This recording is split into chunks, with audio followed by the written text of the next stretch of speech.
नमस्कार दोस्तों, स्वागत है आपका मैथ्स विद क्वेश्चन में। दोस्तों आज हम न्यूटन की गति के नियमों को हम पढ़ेंगे। तो देखिए फ्रेंड्स, ये आरआरबी, एनटीपीसी और ग्रुप डी के लिए बहुत ज़्यादा इंपॉर्टेंट बैच है। और अगर आपने हमारे पिछले भाग को नहीं देखा है तो आप मैथ्स विद क्वेश्चन को चैनल को सर्च कीजिए और प्लेलिस्ट में विज्ञान की और मैथ्स की वीडियो पड़ी हुई हैं, वहाँ पर आप देख सकते हैं। तो चलिए फ्रेंड्स, आज हम शुरू करते हैं न्यूटन की गति के नियम। तो देखिए, न्यूटन ने गति के नियम 3 दिए थे और इनकी पुस्तक का नाम क्या है जिसमें उन्होंने गति के नियमों का वर्णन किया है, प्रिंसिपिया। और ये प्रकाशित हुए थे फ्रेंड्स 1687 ईस्वी में। तो चलिए, 401 क्या है, गति का तीसरा नियम खालिस्तान और वेग के बीच संबंध प्रदान करता है। बताइए किसके बीच? यह ऑप्शन नंबर ए, स्थिति के और वेग के बीच संबंध जो है ये न्यूटन गति का तीसरा नियम बताता है। देखो तीसरे नियम क्या है इनका, प्रत्येक क्रिया के बराबर परंतु विपरीत दिशा में क्या होती है, प्रतिक्रिया होती है। तो गति का तृतीय नियम है वो किसी वस्तु के स्थिति या तथा वेग के बीच संबंध को ये दिखलाता है। तो चलिए, गति का दूसरा नियम बताइए, नियम से संबंधित है। बताइए, दाब, जड़त्व, थ्रस्ट यानी धक्का या संवेग। तो फ्रेंड्स ये कौन सा है? 402 का ऑप्शन नंबर डी, संवेग के। 403 क्या, निम्नलिखित में से न्यूटन का कौन सा गति नियम यानी कि लॉ ऑफ मोशन दीवार पर फेंका हुआ गेंद क्यों टकराकर वापस लौटता है के संबंध में व्याख्या करता है? बताइए। तो देखिए, तीसरा नियम, क्योंकि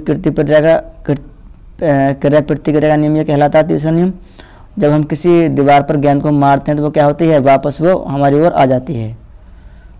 तो चलिए, 406 निम्नलिखित में से कौन सा कथन न्यूटन की गति से तीसरे नियम के लिए सही है?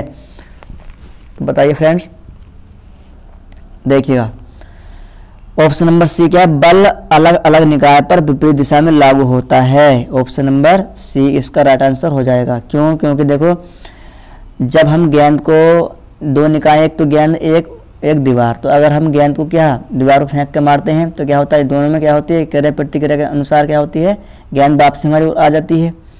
तो दोनों क्या करते हैं कार्य, ये बल जो करते हैं दो निकाय पर कार्य करते हैं लेकिन विपरीत दिशा में कार्य करते हैं।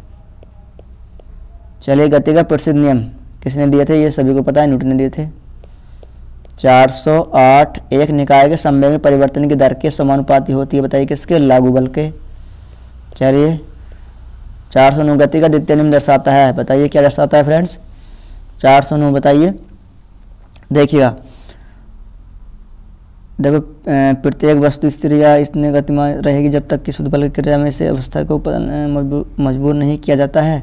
ऑप्शन नंबर देखो क्या है, देखो इसमें ऑप्शन नंबर डी फ्रेंड्स क्या है, किसी वस्तु की गति की परिवर्तन की दर शुद्ध बल की दिशा में वस्तु पर लागू शुद्ध बल के अनुपातिक होती है। ये आप ध्यान रखना। चलिए, 410 निम्नलिखित में से कौन सा कथन गलत है? तो बताइए फ्रेंड्स, कौन सा कथन इसमें गलत है? तो देखिए, जब एक बस अचानक रुकती है तो बस में बैठे यात्री को पीछे की ओर एक झटका लगता है। ये गलत है। क्यों? क्योंकि जब बस रुकती है तो हम क्या होते हैं, आगे की ओर हम झुक जाते हैं। तो ये ऑप्शन इसमें गलत है, बाकी सब इसमें ठीक है।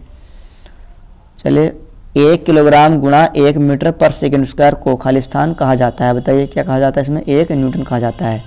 411 का ऑप्शन नंबर ए। 412 न्यूटन के गति के नियमों का प्रकाशन किस वर्ष जो है किया गया था? तो मैंने आपको शुरू में बताया है 1687 ईस्वी में ये किया गया था। चलिए फ्रेंड्स, आगे चलते हैं हम। क्या है 413 तेज गति से आने वाली क्रिकेट गेंद को पकड़ते समय एक क्षेत्र रक्षक अपनी बाहों को पीछे की ओर क्यों करता है? तो देखिएगा, क्योंकि वह लंबे समय तक कम बल का अनुभव करता है। Option number C. चलिए आगे चलते हैं हम।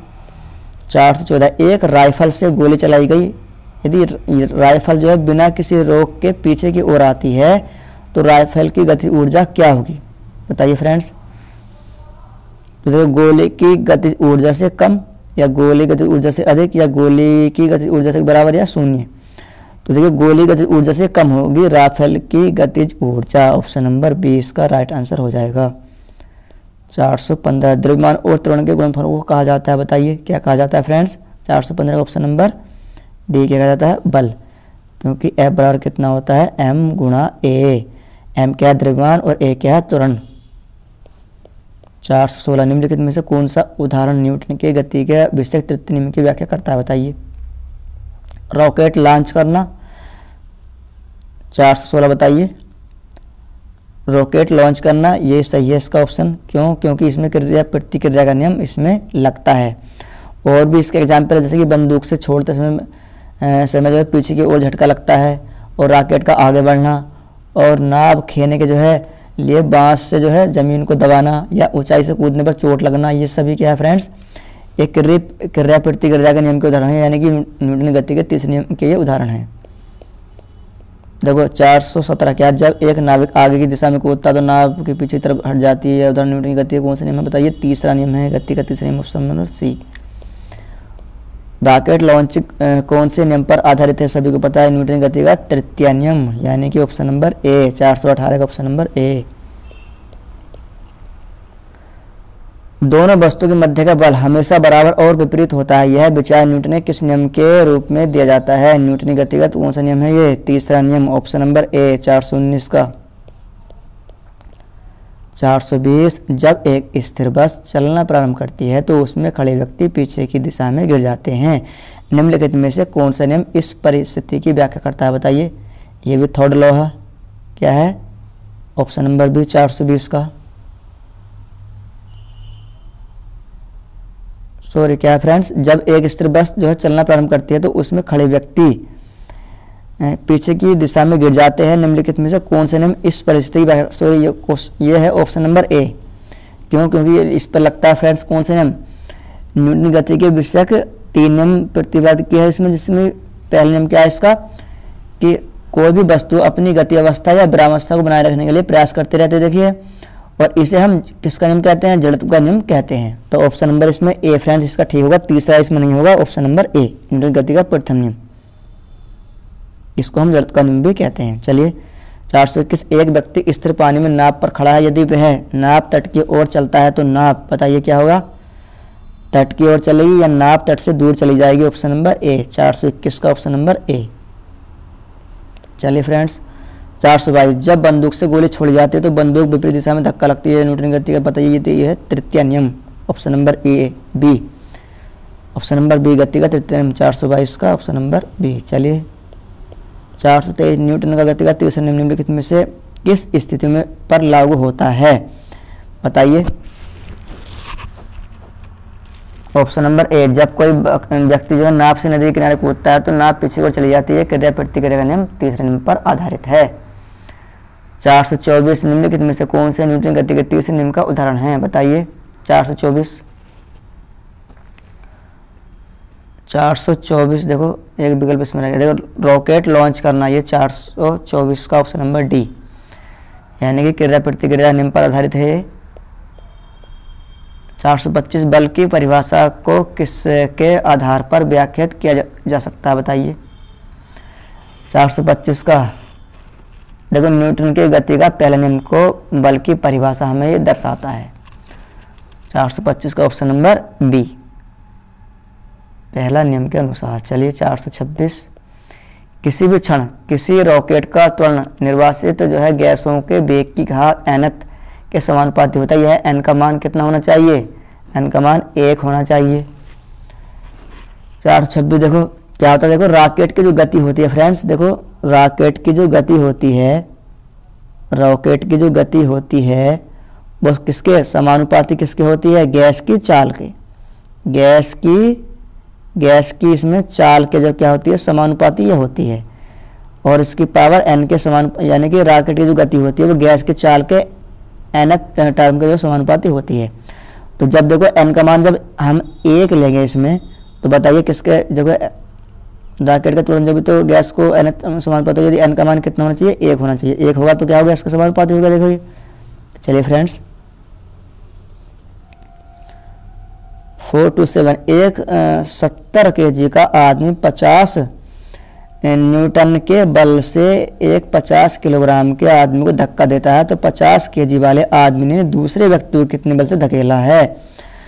तो देखिएगा ये भी 50 न्यूटन के बल से धकेलता है, ठीक है। ऑप्शन नंबर इसका ए इसका राइट आंसर हो जाएगा। न्यूटन के नियम कणों के लिए जो है अच्छे सिद्ध नहीं होते हैं, इसके लिए बताइए। 428 का बताइए फ्रेंड्स, ऑप्शन नंबर डी, ये प्रकाश के वेग के साथ तुल्य वेग में गति करने पर ये अच्छे नहीं होते। 429 आकर्षण के गुरुत्वाकर्षण बल के अभाव में रॉकेट पर प्रणोद खाली स्थान होता है, बताइए। 429 स्थिर, ये इस पर प्रणोद पर स्थिर होता है। चलिए 430 स्थिर या गतिज अवस्था में परिवर्तन का विरोध करने की एक वस्तु की प्रवृत्ति को खाली स्थान कहा जाता है, बताइए। क्या कहा जाता है? जड़त्व। एक ऊंची छलांग लगाने वाला ऊंची छलांग से पहले कुछ समय तक दौड़ता है ताकि खाली स्थान का जड़त्व उसे लंबी छलांग लेने में मदद करे, बताइए। 431 का गति का जड़त्व उसमें होना चाहिए। चलिए 432 मेज पर रखी गई वस्तु का ढेर खाली स्थान के कारण हटता नहीं है, बताइए किस कारण नहीं हटता है फ्रेंड्स? देखिएगा, जड़ता के कारण नहीं हटता। चलिए 433 अविचलित वस्तुओं के आराम में रहने या समान वेग से चलने की प्रवृत्ति को खाली स्थान कहते हैं, बताइए क्या कहते हैं? ऑप्शन नंबर बी, जड़त्व कहते हैं इसको। 434 क्या है? किसी स्थिर वस्तु के स्थिर रहने या गतिशील वस्तु के उसी गति से गतिशील रहने की प्रक्रिया कहलाती है, बताइए क्या कहलाती है फ्रेंड्स? ये जड़त्व कहलाती है। चलिए 435 समापन रेखा को पार करने के बाद भी एक धावक भागना जारी क्यों रखता है? वेरी वेरी इंपॉर्टेंट क्वेश्चन है दोस्तों। क्यों रखता है? क्योंकि गति की जड़ता उसे आगे बढ़ाती है। 435 का ऑप्शन नंबर बी। 436 जड़त्व यानी कि इनर्शिया का नियम किसके द्वारा प्रतिपादित किया गया था? 436 का बताइए। तो किसके द्वारा? आइजैक न्यूटन, ऑप्शन नंबर ए। 436 का ऑप्शन नंबर ए। 437 जब कार एक घुमावदार सड़क पर मुड़ती है तो उसमें बैठे यात्री स्वयं केंद्र की विपरीत दिशा में क्या होता है? एक बल महसूस करते हैं। तो यह बल खाली स्थान के कारण होता है, बताइए किसके कारण होता है फ्रेंड्स? ये 437 का ऑप्शन नंबर बी, किसके कारण होता है? जड़त्व के कारण। 438 जब एक गिलास पर रखे गए कार्ड को उंगली से धक्का दिया जाता है तो उस पर रखा सिक्का गिलास में गिर जाता है, यह कथन किस नियम को व्याख्यायित करता है? तो बताइए जड़त्व के नियम को, क्योंकि क्या है? सिक्का स्थिर है और गिलास पर जो रखा कार्ड है वो उंगली से सहारे जब उसको धक्का देते हैं तो वो क्या होता है? वो गतिशील हो जाता है। लेकिन जड़त्व के कारण क्या है? सिक्का तो क्या है? स्थिर है, तो इसलिए क्या होता है? सिक्का जो पानी में वो गिर जाता है। चलिए 438 का ऑप्शन नंबर कौन सा? बी। और 439 क्या है? निम्नलिखित में से किसके मध्य जड़त्व का मान अधिकतम होता है? बताइए किसके मध्य अधिकतम होता है? रेलगाड़ी और हवाई जहाज के बीच। क्यों? क्योंकि किसी वस्तु का जो एक प्राकृतिक गुण क्या है कि जो उसकी वस्तु विराम या वस्तु की क्या है? विराम या गति की अवस्था में परिवर्तन का विरोध करता है। ये क्या कहलाता है फ्रेंड्स? ये जड़त्व कहलाता है। अब एक भारी वस्तु का जड़त्व अधिक होता है, ये आप ध्यान रखना। तो फ्रेंड्स आज के लिए बस इतना ही। हमने 439 तक के क्वेश्चंस को हमने इस भाग में डिस्कस कर लिया और आगे हम पढ़ेंगे बल यानी कि फोर्स। तो दोस्तों ये साइंस का बहुत ज़्यादा इंपॉर्टेंट सीरीज है, यहाँ पर मैं चला रहा हूँ एनटीपीसी ग्रुप डी के लिए, और रेलवे फ्रेंड्स से रिपीट होते रहते हैं क्वेश्चंस। तो हम मिलते हैं दोस्तों अगली वीडियो में, तब तक के लिए दोस्तों जय हिंद जय भारत।